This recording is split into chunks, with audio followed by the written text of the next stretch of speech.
Good morning students. मैं राजश्री स्वामी, सहायक आचार्य राजनीतिक विज्ञान, गवर्नमेंट कॉलेज टी डूंगरगढ़। आज हम बीए प्रथम वर्ष की पुस्तक राजनीतिक विज्ञान के मूल आधार के तहत सत्ता या जिसे हम अथॉरिटी कहते हैं उसके बारे में पढ़ेंगे। पहले हमने शक्ति की अवधारणा के बारे में, कॉन्सेप्ट ऑफ पावर के बारे में अच्छे से हमने जानकारी ले ली कि शक्ति क्या होती है, किसे कहते हैं, शक्ति और बल में क्या अंतर है, शक्ति और प्रभाव में क्या अंतर है, और शक्ति से संबंधित जो भी जानकारी थी हमने उसका विस्तार से अध्ययन कर लिया है। तो आज हम शक्ति से आगे बढ़ते सत्ता के बारे में, अथॉरिटी के बारे में पढ़ते हैं। अथॉरिटी का तात्पर्य है कि शक्ति एक जो शक्ति है, शक्ति का जब संस्थागत विधिक रूप हो जाता है तो वो अथॉरिटी बन जाता है। और राजनीति में अथॉरिटी या सत्ता एक बहुत महत्वपूर्ण एक कॉन्सेप्ट है।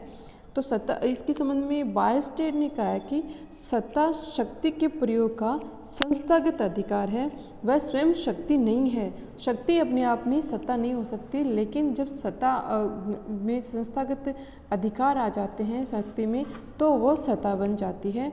तो वो अपने आप में एक संस्थागत अधिकार के रूप में सत्ता का प्रयोग किया जाता है।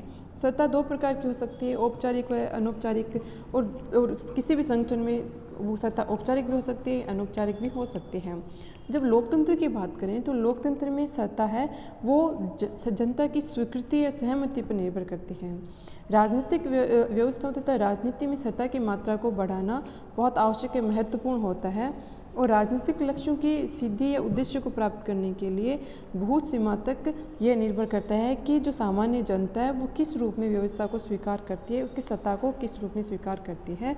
तो इस तरह से सत्ता है वो शासक और शासित के बीच का एक संबंध है, जिसमें शासित है वो शासक के अस्तित्व को स्वीकार करता है, उससे सहमत होता है और उसको अधिकार देता है। तो वो अधिकार देता है तो वो सत्ता कहलाती है। और सत्ता शासित को प्राप्त होती है। और वो प्राप्त कहाँ से होती है? वो शासितों के माध्यम से, उसे शासितों की सहमति से सत्ता की प्राप्ति होती है। अब सत्ता की अवधारणा की अर्थ एवं परिभाषा हम देखें तो पहले हमने रॉबर्ट बायरस्टेड है उनके बारे में हमने देखते हैं। और पहले हमने इसके बारे में पढ़ा है कि सत्ता स्वयं शक्ति नहीं है, वह शक्ति प्रयोग की योग्यता है। इसका मतलब है कि ये एक संस्थागत अधिकार है सत्ता कि जो जब शक्ति को वैधता प्राप्त हो जाती है तो सत्ता बन जाती है। उसको जब उसको संस्थागत अधिकार प्राप्त हो जाता है शक्ति के प्रयोग को, तो वो शक्ति है वो सत्ता बन जाती है।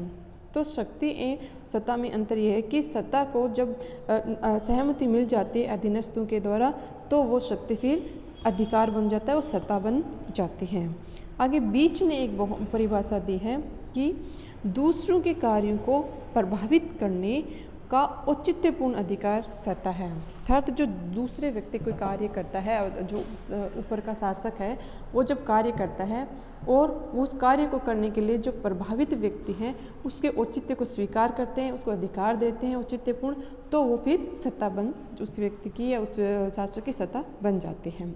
हेनरी फेयल ने बहुत अच्छी और बहुत ही सरल भाषा में एक परिभाषा दी है कि सत्ता आदेश देने का अधिकार और उसको पालन करवाने की शक्ति है। जो सत्ता में बैठा व्यक्ति है, जिस व्यक्ति के पास सत्ता है या जिस संस्था के पास संस्थागत सत्ता है जिसके पास, तो वो आदेश देने का अधिकार रखता है और साथ ही यह पालन करवाने की उसकी शक्ति होती है कि जो आदेश देता है उसके पास ऐसी वैधानिकता होती है, वो ऐसी शक्ति होती है कि वो उस आदेश को देने के साथ साथ उसकी पालन करवाने की भी क्षमता रखता है। तो ये बहुत सरल परिभाषा सत्ता की हेनरी फेयल के माध्यम से कि सत्ता आदेश देने का अधिकार और उस आदेश को पालन करवाने की शक्ति है, वो सत्ता है।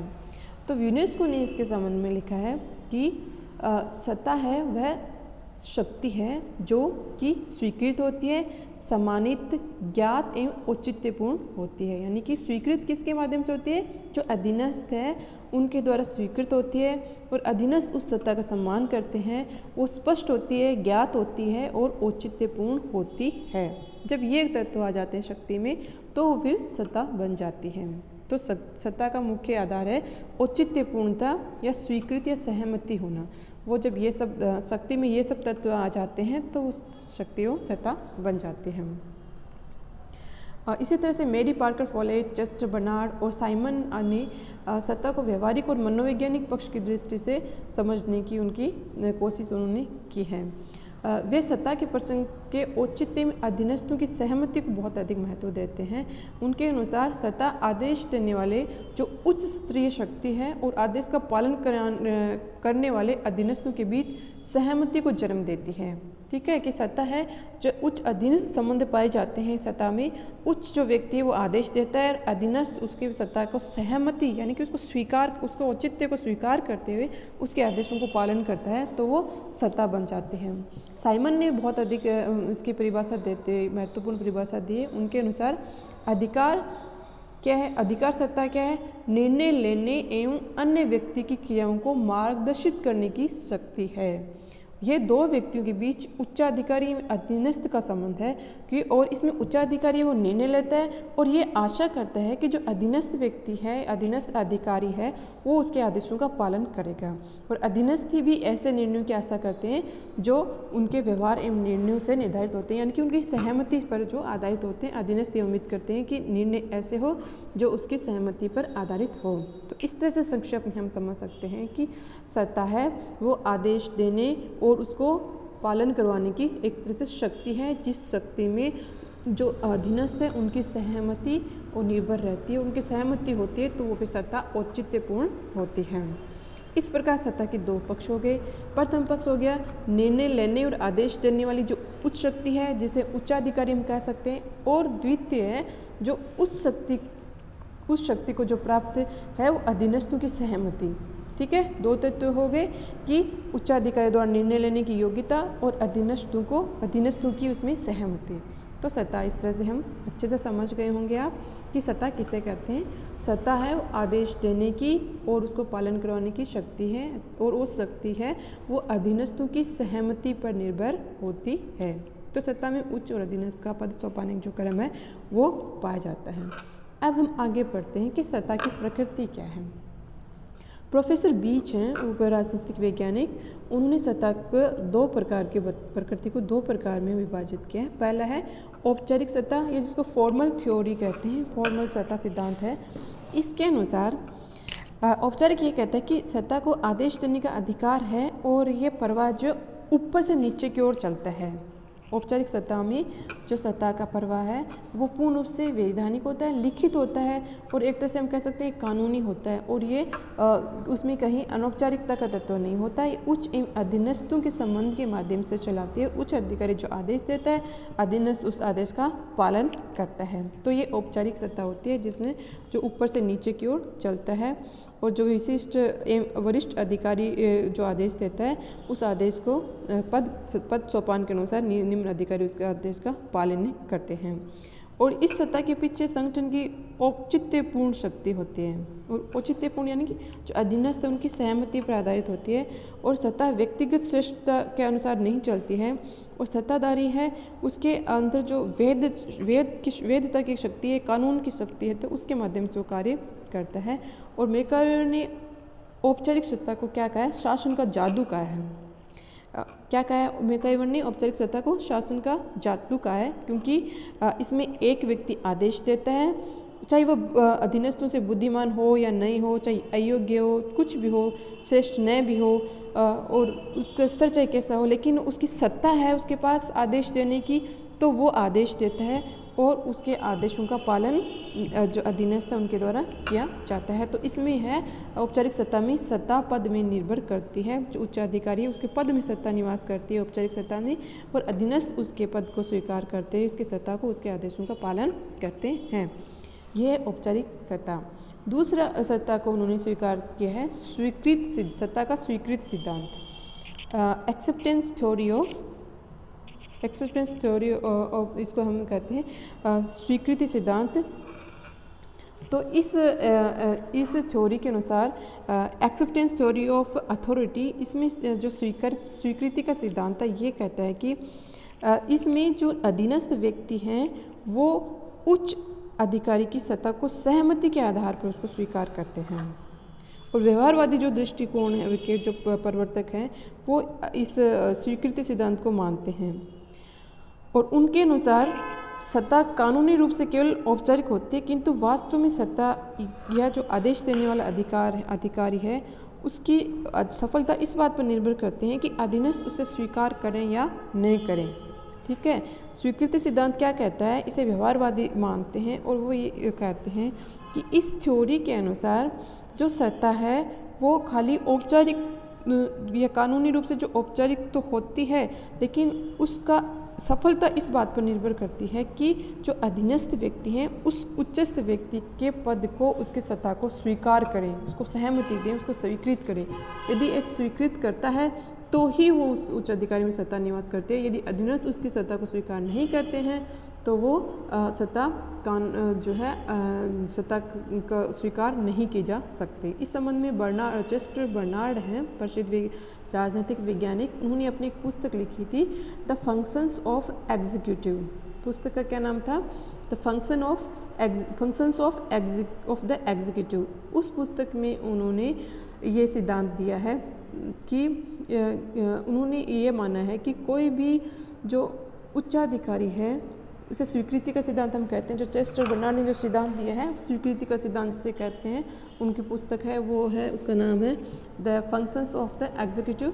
और उस पुस्तक में वो ये कहते हैं कि स्वीकृति का सिद्धांत इन 4 तत्वों पर निर्भर करता है, यानी कि जो अधीनस्थ आदेश उच्चस्थ के आदेशों को स्वीकार करें, इसके लिए 4 आवश्यक तत्व होते हैं। इस पहला तत्व उन्होंने बताया है कि अधीनस्थ जो अधिकारी है वो आदेश को पूरी तरह से समझे कि उच्चस्थ ने उन्हें क्या आदेश दिया है।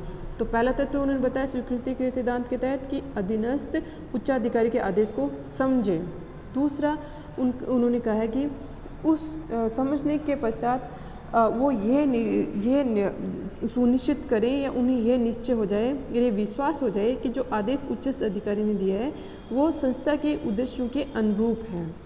ठीक है, स्वीकृति के सिद्धांत के तहत पहला ये बताया कि अधीनस्थ को आदेश को समझना चाहिए, और दूसरा अधीनस्थ को ये विश्वास हो जाना चाहिए कि जो उच्च अधिकारी ने आदेश दिए हैं वो संस्था के उद्देश्यों के अनुरूप हैं। तीसरा, जो निर्णय लेने के समय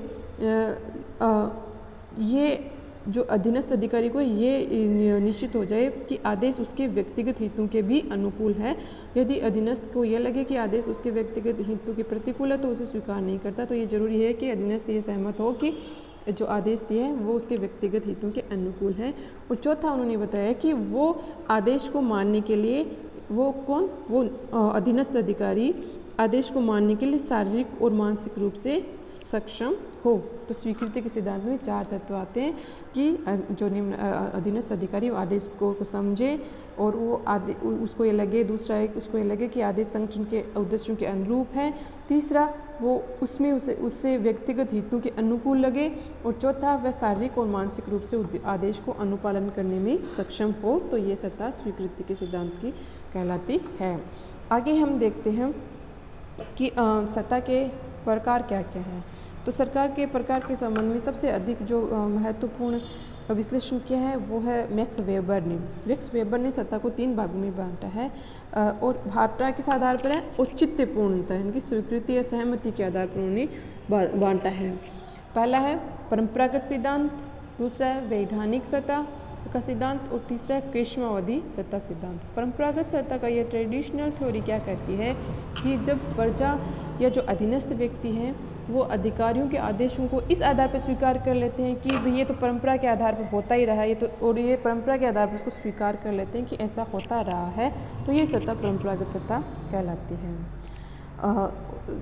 और इसमें जो सर्वोच्च अधिकारी है उसकी इच्छा पर निर्भर करता है। अधीनस्थ जो है उसके आज्ञा का लगभग परंपरा के आधार पर पालन कर लेते हैं। जैसे कि राजतंत्र में राजा के आदेश का पालन कर लिया जाता है कि भाई ये राजा है, वंशानुगत आधार पर इसको चुना इसका चयन होता है, और ये जो आदेश देता है उसका अधीनस्थ पालन कर लेना चाहिए क्योंकि ऐसा ही होता रहा है। तो ये परंपरागत सिद्धांत है जिसके परंपरा के आधार पर सत्ता को स्वीकार कर लिया जाता है।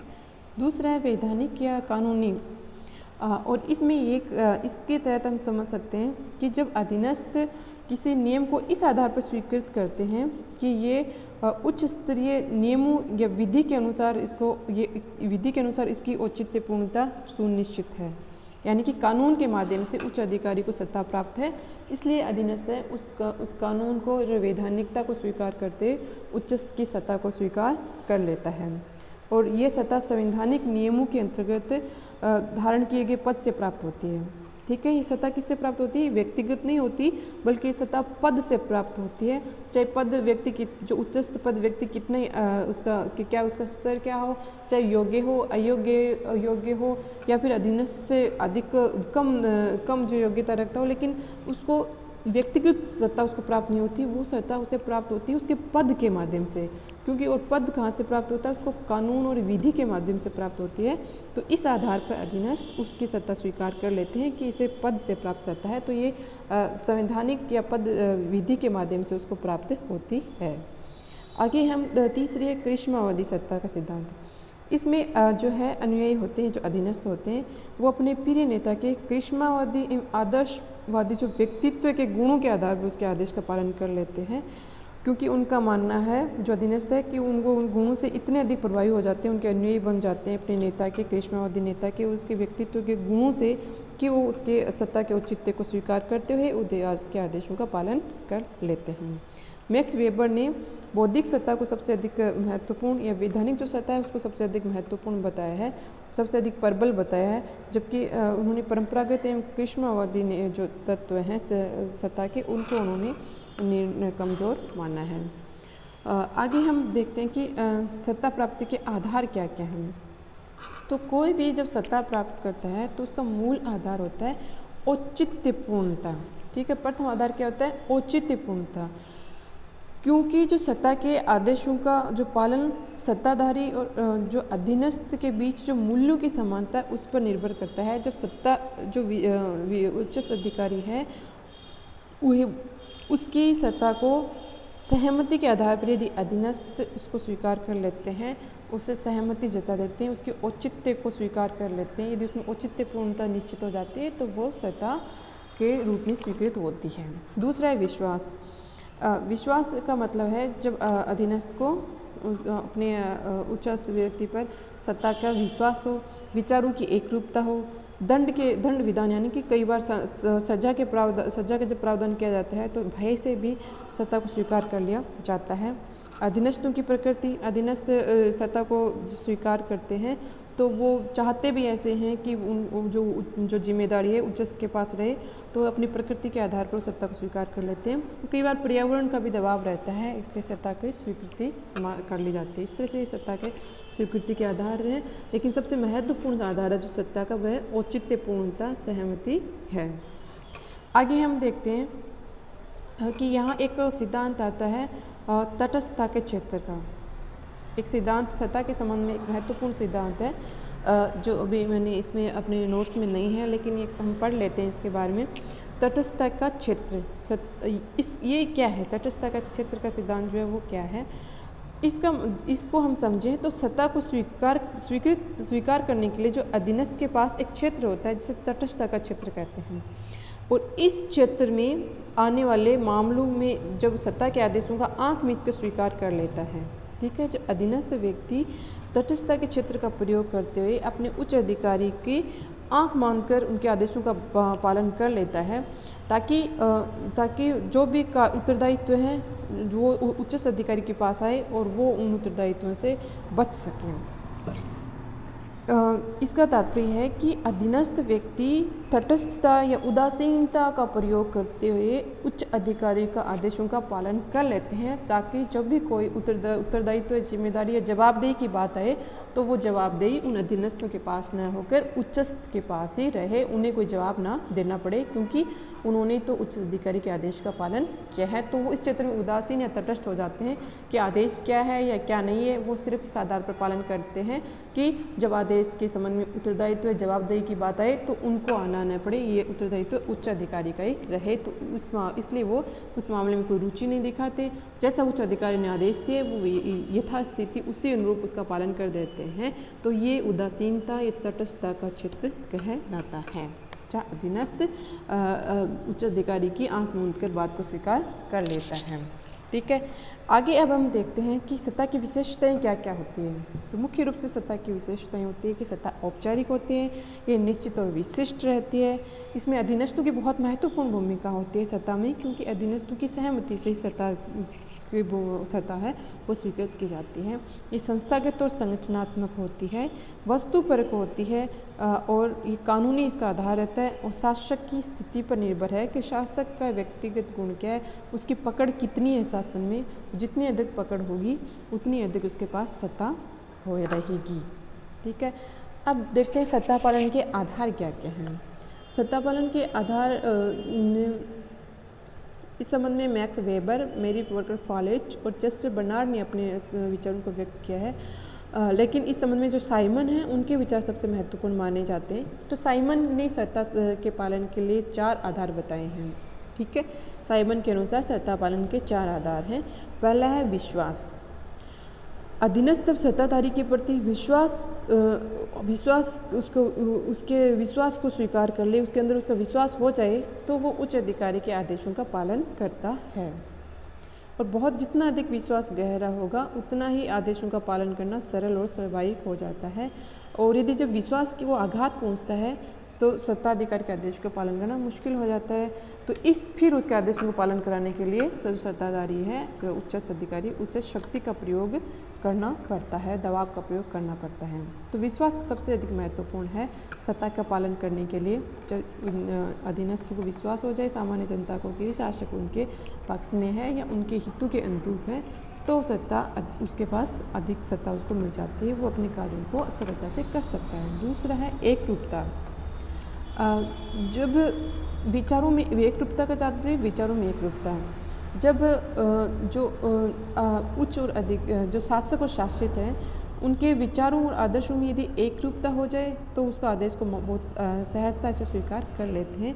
अधीनस्थ है वो उच्च के आदेशों का पालन सहजता से कर लेते हैं यदि उनके विचार मिले हुए हों, उनके विचारों के अनुरूप आदेश दिए गए हों। तो एकरूपता भी एक बहुत महत्वपूर्ण तत्व है। और सत्ता पालन के प्रसंग में एकरूपता के महत्व को स्वीकार करते हुए ही राजनीतिक अनेक जो व्यवस्थाएं हैं वो लागू हुई है, जैसे कि उदारवाद, साम्यवाद, फास्यवाद।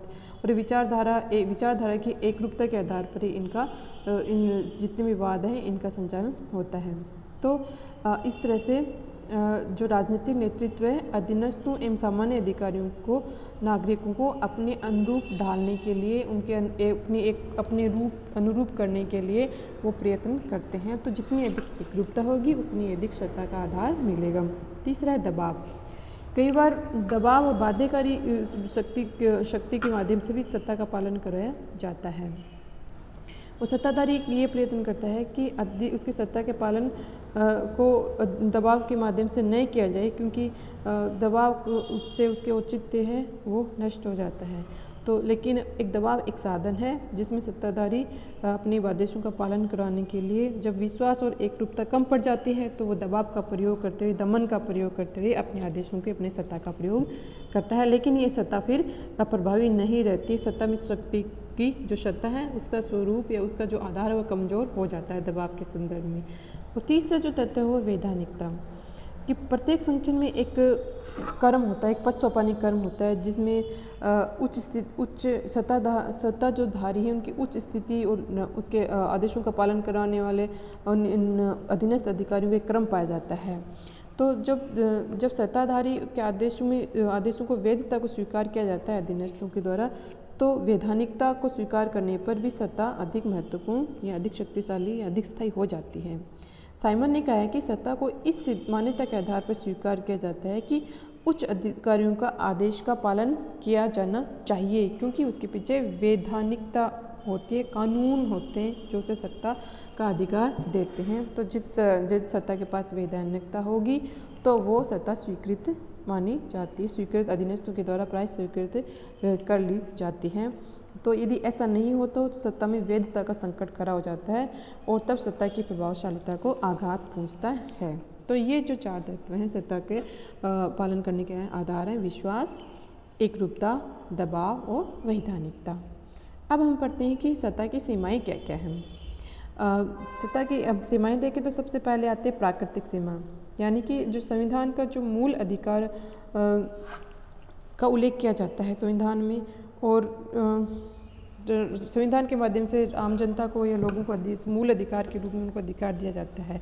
और जब ये अधिकार नागरिकों को उनके जीवन की सामान्य स्वतंत्रता का अधिकार देता है, और जब इन सत्ता के द्वारा इन अधिकारों को सीमित करने का प्रयास किया जाता है तो उसकी सत्ता की स्वीकृति कम हो जाती है। तो सत्ता इनके अधिकारों का उल्लंघन नहीं कर सकती, और आदेश देते समय सत्ता को ये देखना पड़ता है कि उसकी प्राकृतिक सीमा क्या है, यानी कि संविधान के माध्यम से उसको क्या क्या अधिकार दिए गए हैं। तो उन अधिकारों के माध्यम वो उन अधिकारों का प्रयोग नहीं कर सकता जहां नागरिकों के मूल अधिकारों का उल्लंघन होता है। तो एक प्राकृतिक सीमा एक सत्ता की सीमा है जहां सत्ता को नियंत्रित करती है। इसके अलावा नैतिक और धार्मिक विश्वास है। नैतिक और धार्मिक विश्वास भी सत्ता की अनिवार्य सीमा है। जब कोई सत्ता नैतिकता या धार्मिक विश्वास के प्रतिकूल कोई आदेश देती है तो उसका पालन कराना बड़ा कठिन हो जाता है। तो सत्ता चाहे आदेश उसका कुछ भी देने का मन हो सत्ता का, लेकिन ऐसा आदेश कुछ भी नहीं दे सकती जो नैतिक और धार्मिक विश्वासों के प्रतिकूल हो। संस्कृति भी एक महत्वपूर्ण ढंग है। कला, साहित्य, धर्म, फैशन, संगीत, आचार विचार के रूप में संस्कृति प्रकट होती है, और इस संस्कृति के विपरीत जाकर सत्ता अपना प्रयोग नहीं कर सकती। उस संस्कृति के अनुरूप ही सत्ता का प्रयोग करना होता है। संविधान, नियम और उपनियम होते हैं, क्योंकि लोकतंत्र में संविधान ही राज सत्ता का अंतिम स्रोत होते हैं, और उन नियमों उपनियमों के विरुद्ध जाकर कोई भी शासक है, सरकार है, वो अपनी सत्ता का प्रयोग नहीं कर सकती। इसके अलावा आर्थिक सीमाएं होती है। आर्थिक साधन और क्षमताएं हैं, वो भी जितनी साधन और क्षमताएं होगी सरकार के पास या शासक के पास, वो उतनी ही सत्ता का प्रयोग कर सकता है। उससे अधिक यदि उसकी आर्थिक शक्ति नहीं है तो उसकी सीमाएं उस पर लागू जाती है, वो अधिक शक्ति का प्रयोग नहीं कर सकता है। अधीनस्थों की क्षमताएं और अधीनस्थों की द्वारा निर्मित संघ, इसके तहत हम देखते हैं कि कोई भी सत्ता अपने निर्णयों को लागू करने और आदेश मनवाने के लिए अधीनस्थों पर निर्भर करती है, और जब अधीनस्थों की क्षमता की सीमाएं सत्ता की सीमाओं को भी निर्धारित कर देती है। यदि अधीनस्थ अधिक सक्षम योग्य होंगे तो वो अधिक सत्ता अपनी प्रयोग कर सकता है, वहीं अधीनस्थ यदि अयोग्य होंगे या उनकी क्षमताएं सीमित होगी तो उसी आधार पर सत्ता भी सीमित ही प्रयोग में की जाती है। इसके अतिरिक्त जो विभिन्न प्रकार के संगठन हैं, जैसे कि जो संगठन है सत्ता के जो दबाव समूह के रूप में कार्य करते हैं, संघ बनाकर कार्य करते हैं, वो अपने हितों की वृद्धि के लिए सामूहिक सौदेबाजी करते हैं। तो इस सौदेबाजी के संदर्भ में भी सत्ता पर अवरोध लगा दिया जाता है। अंतर्राष्ट्रीय संगठन और अंतर्राष्ट्रीय कानून भी किसी भी शासक की सत्ता को सीमित करता है, क्योंकि अंतर्राष्ट्रीय संगठन और अंतर्राष्ट्रीय कानून के विरुद्ध जाकर वो कोई कार्य नहीं कर सकता है। तो इस तरह से अंतर्राष्ट्रीय संगठन और कानून हैं वो भी सत्ता को सीमित करते हैं। इस तरह से हमने सत्ता के बारे में विस्तार से अध्ययन किया। उम्मीद है आपको अच्छे से ये टॉपिक समझ में आ गया होगा। आगे हम कल पढ़ेंगे वैधता के बारे में। Thank you.